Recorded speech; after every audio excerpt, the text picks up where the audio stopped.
This stuff here, Yerushalmi Shabbos, in the article Oz Baruch Darshan, we're on Daf Pem Rav at Halacha Base, which is the second line, which in the Vilna is on Daf Samachem Base, Halacha Base. So, Ketzad, we said in the previous Gemara, there's a question whether the word Ketzad should appear in his Mishnah or not. So, assuming the word Ketzad does, it should appear.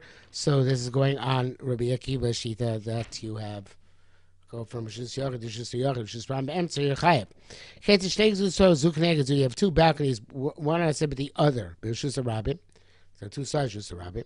Hamoshi V'Asay Mizul Zu Potter. Somebody extends or throws from one side to the one to the other is Potter. Hayushneim B'Tuta Achas. If they're both on the same side, Rishus Rabim.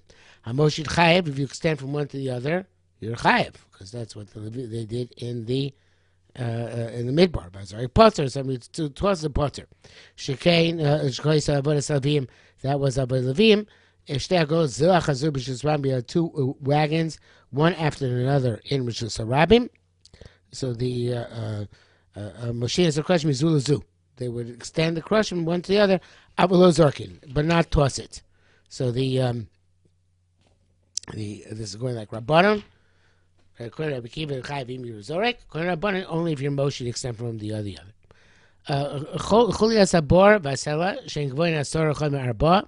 If you have the chulia, which is a rim around a well, a sela and a stone, which are 10 foot high, 4 by 4 tvachim in area. If somebody takes them there and puts them on them, it's chayiv. They say Rishus Yochid, even though they're in the middle of Rishus Rabim. Pachas Mikan, if it doesn't meet those dimensions, parts are exempt because it's only a Carmelis. Okay, so it says Rava Ma'ar Leis Kam Potter Ela Mutter. So when it says in the Mishnah, Shtei Gzuz Zu Keneged Zu, then somebody extends or throws from one to the other, one side should start the other should Rabbi, it says Potter, so it should say Mutter. Leis Kam Potter Ela Mutter. That is Rav L'Mal Me'asora Asur Mutter. According to because Rav holds that since you're going above 10 tvachim, the whole thing is above 10 tvachim, then it's your potter. You're not just potter, it's mutter. You're going through a Malcolm tour. And Shmuel, who we also had in previous Gemara, said Shmuel L'Mam so Aser. Even though it's above 10 tvachim, it's still Aser.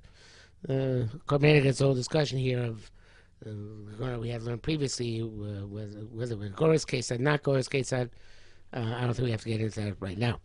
Rabbi Hila B'Shem Hashem Elokish said, "V'ushatei Rishusai Makfaso B'Chol Tzad."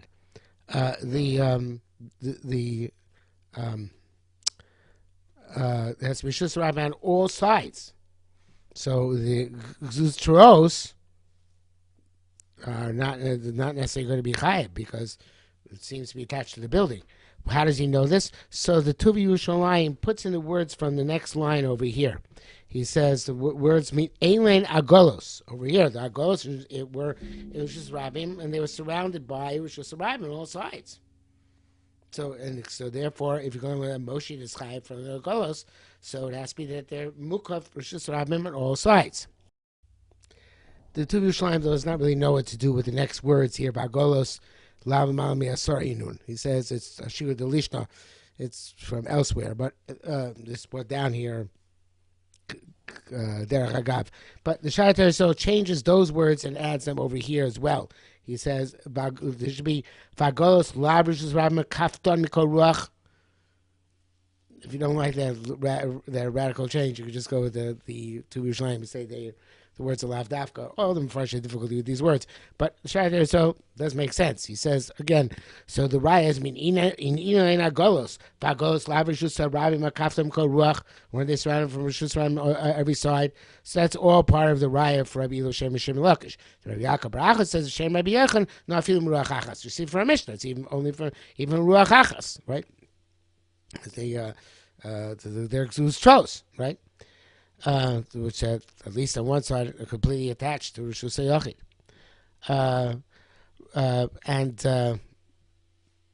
So that's that. Even though Ghost may surround Rishus Rabim on the side, but lav dafka, that's the tzura of the melacha. Rabbi Yaakov Shem Ramesh said, "Uvad Aydei Shnaim." this malacha of milshit from one yuta to next yuta, from one zustra to the next zustra, or if the agolos in the midbar, two people have to participate in it. One giving the beam, one receiving the beam. So the Gemara says, wait a minute, all over Masechah Shabbos, you say if two people do the malacha together, they're potter. And you're going to say the two people did a chayiv, and only if two people did a chayiv. You're right, this is different, because that was the way that Levim didn't know Moed. Two people were involved. I don't think this whole point of Acham Ramesh is brought down the Bavli at all. So the Ma'aseh V'Asavim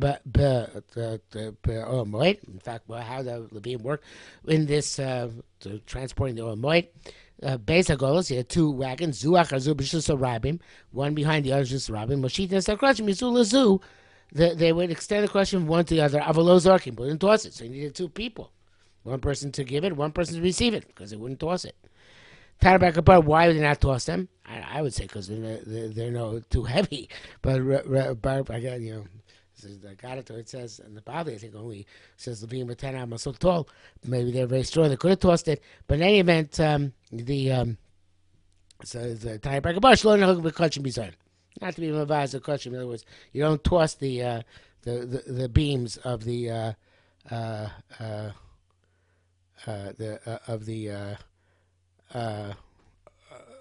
Mishkan from one wagon to the other. I'm going to go to the next part of the Mishnah, which we talked about the Chuyas Abor Vasela. Rabbi said, "Omed v'achol mitzdarfin bar ba." So if you have the walls around the bore, and it's only 4 by 4, including the cholo between the omed between the walls, so it's mitzdarif. It makes up 4 by 4, right? The omed and the porotz, which is the hole in the middle, makes up 4 by 4. The cholo, middle. V'ushia omed rabba cholo. There's got to be more standing space than there is open area. Rabbi said, "Boy, actually, omed shekan v'omed shekan rabba." I take into account the omed on both sides. Well, let's see, according to actually, omed shekan yosel chol v'chein omed b'tzad hashein. In other words, each side has to be larger than the area in the middle. Or do I say no? The omen on both sides are mitzaref. You say as long as taking both together, it's more omed than porotz. That's okay. In other words, you don't have to have the omed on each side be thicker than the chol in the middle. Just together, that have to be thicker than the chol in the middle. It's also discussion. I don't remember the Bavli in Shabbos or everything. It's also discussion in the Bavli. So Rabbi Zera Yossi said Rabbi Zera she'ein omed mitzad echad mitzdarif. So it says Korban Eda Klomar Hovade Lo Mikubayli. There's no question she'ein omed shemitzad echad mitzad hashem mitzdarif lasos rov. That it doesn't join. It's not effective to make up the rove. So it's got to have something on the other side. You can't just have to say, "Oh, I have rove on this side, nothing on the other side." That's not good enough. I have to have the two sides, and then I can join the two sides together and say, "Oimen ruba parrots." But I can't say Oimen mitzad echad is ruba on the parrots next to it, as long as they're on the two sides. Shitale she'ein Oimen mitzad echad rabba, right? It's even if it's thicker than the parrots. It doesn't work. There has to be some point of reference to which you connect it to on the other side. So, lo tzuchada, da'el lo tzuchada afilu omed sheni. So the only question is whether do you need that? Also, the second omed should be wider than the chol, or they mitzdarf and they join together. Now, the Yerushalmi does not have the Bavli's answer, and the lot of Mefarshim speak about whether Yerushalmi and Bavli are actually arguing. See, it's Reb Chaim and Chazon Ish. The article brings down in the footnote 8. But in the Bavli, it says that it works because you can put a daf on top, which will be 4 by 4, and use that daf. You don't need to have Oymen Rubel parrots. the fact that with a daf on top is sufficient. So it seems like it's machlekes. According to, but again, as I said, according to speak about this, whether Yerushalmi is arguing the Bible, you're just giving a different answer than the Bible's answer, or putting something on top. While I was looking at the around the Mefarshim here, I noticed before I read, I think I read Time Back about Shalom Bekachim Bizayin, and that actually is one of the Gersos. But it's actually, I think I read it wrong, because that's here, Loli Og Bekrushim Bizayin. I'm not sure which way I read it before. But I saw, looking around at the two Gersos, Bekachim Bizayin or Krushim Bizayin. This time we have a header which probably should have been earlier, since we have been talking about this. But the question how to understand it. But it's a header from the Mishnah. We just spoke about that. So it seems that there should be a v'chule here, or else there should be a new header, and because it's going to be on the next part of the Mishnah, which is pachas mikam potter. So really, this header clears above it. I don't even know if the art scroll has that. I didn't check. There's sometimes headers in the film, not in the art scroll. No, it has the same header here. Yeah, but it really should have been before the discussion which we just had about Omer v'cholo, or here to say v'chule, and it's going on the next part of Posim Mikam Potter. Okay, and that man okay, this Posim Mikam Potter. What are you talking about? What's about that it shouldn't be redundant with other sources which you know. Im bigvohin, and here you can put it, keep it in the next line. It seems kind of superfluous. Im von asor, if it's 10 volume high, of Chavan Arba and 4th volume, which is Neatz, and he it's Rishus Neatzbo. So that obviously not what we're talking about. That's Pashut. So I think the Yerushalmi Shabbos actually takes that out. The next line is what's relevant. Gvoin Asora, if it's 10 tefachim high, ve'ein rechavim arba, but it's not 4 well, isn't that the same thing? Odoy dam Rav Chisda b'shem Rav Isi. That's what Chisda named Isi. The Kohen knows b'shus harabim. If you have a stick stuck into b'shus harabim, gavo asora tefachim. If it's 10 tefachim high, mutar lekan and mutar lekan. Since it's not 4 it's a makam tour. It's mutar lekan kan. V'achlo yechliv. As long as you can go from Rishus Harabim to Yachid through the Smokum tour, not through, now go through. You go from Rishus Harabim to Smokum tour, or from Rishus Yachid to Smokum tour. V'achlei Yachlif, as long as you don't change it from the Rishus Yachid to the Rishus Harabim. So that already we know that's considered to be a Mokum tour, right? So that, well, I should say the other way around. If our Mishnah is telling us Rav Chisda's din, why Rav Chisda have to tell us this din? It's our Mishnah, right? Okay. So let's talk about a different case. So about they're not 4x4 nor 10x10. They're not 10 tefachim high, and they're 4x4 either. So ask the Gemara, wait a minute. And you have to know that later on, in a few lines, Rabbi is going to say that our Mishnah is really mutter to take from the Rishus Harabim onto this mound, which is less than the 10 by 4 by 4. And if that's the case, though, that's difficult because Lochem Marbichia Braid the Rab Kom Akiv Drisa B'Shus Harabim Nikar Carmelis. Anything which is difficult to walk over on Rishus Yochid is considered to be a Carmelis. And you're not allowed to go to Chatchila from Rishus Harabim to a Carmelis. So how come our Mishnah Rabbi Yochanan would say it's mutter? Rabbi Yehuda said Mimada Marbichia Braid the Rab. Now I'm going to go to Gina Shas here. It's still a big Kiddush in the Yerushalmi, what the Gina Shas has it, but seems like the Kiddush. Madamar Chia Berei Rav is Min Hatzad, switching it. On Tzidei Rishus Harabim, we say that since it's on its side anyway, people are not walking there as much, so therefore, if it's an outcropping of that sort, it's considered to be a Carmelis. Aval mina emtza, it's the middle. Rishus Harabim bevatlasa.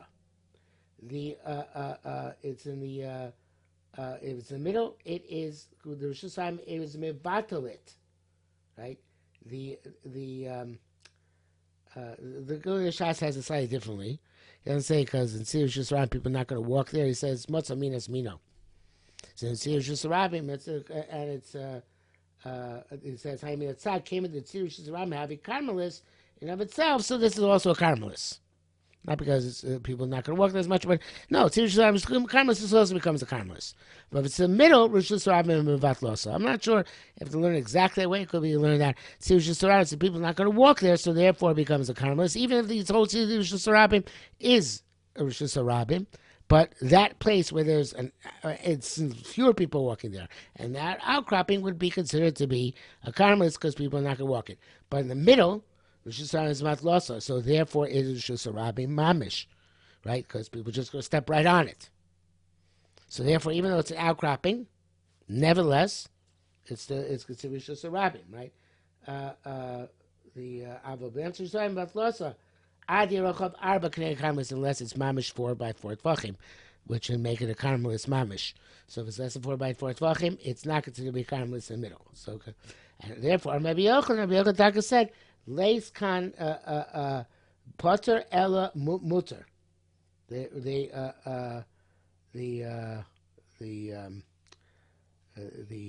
Since it's Rosh Hashanah, it's mutter to move something, as long as not moving 4 amos, from the main Rosh Hashanah to the area which is less than by 4 by 4 tvachim and less than 10 tvachim high in the middle of the Rosh Hashanah. Now, this way of learning Gemara is not in line with the halacha, because halacha is that as in Siman Shin Mem Hey Suf Yud, is that if it's not by 4 by 4 tvachim, and it's not 10 tvachim high, which is it's a Malkam P'tur, unless it's less than 3 tvachim from the ground. And you could, there is some of the Farshim actually change the gears to that way. They say that V'lochem Arbechia Brei Rav Kom Akav Jesus B'Shus Rabbi Nikra Malkam P'tur. It's not a Carmelis. And then you learn the next part of Gemara without changing gears like Gidon Shas. Rabbi Yudan said, "Ma'da Amar Rabbi Chia Brei the Rav is minatzad, right? That which actually just check that without changing gears. So sorry. Rabbi Yudan Ma'da Amar Rabbi Chia Brei the Rav ba'emtza. When it's called Makam Tur, it's only when it's in the middle, when it's surrounded by Rosh Hashanah.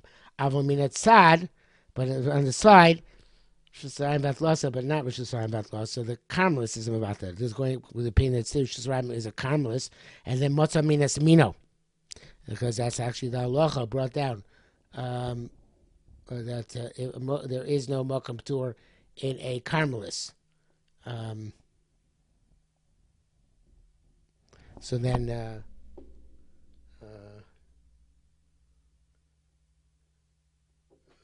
I think it's the end of Siman Shin Mem. Yeah, welcome to the Ramah at the end of Siman Shin Mem. Because the Dafka of Rosh Hashanah Carmelis, Amina Motza Minas Mina Veneer Vedino Carmelis. So this Ramah, that halacha of the Ramah would actually be this Yerushalmi. According to that, right? That it would say that the Minatzad. The Tzidei Rosh Hashanah, which the Carmelis is Mevatalit. Okay, and the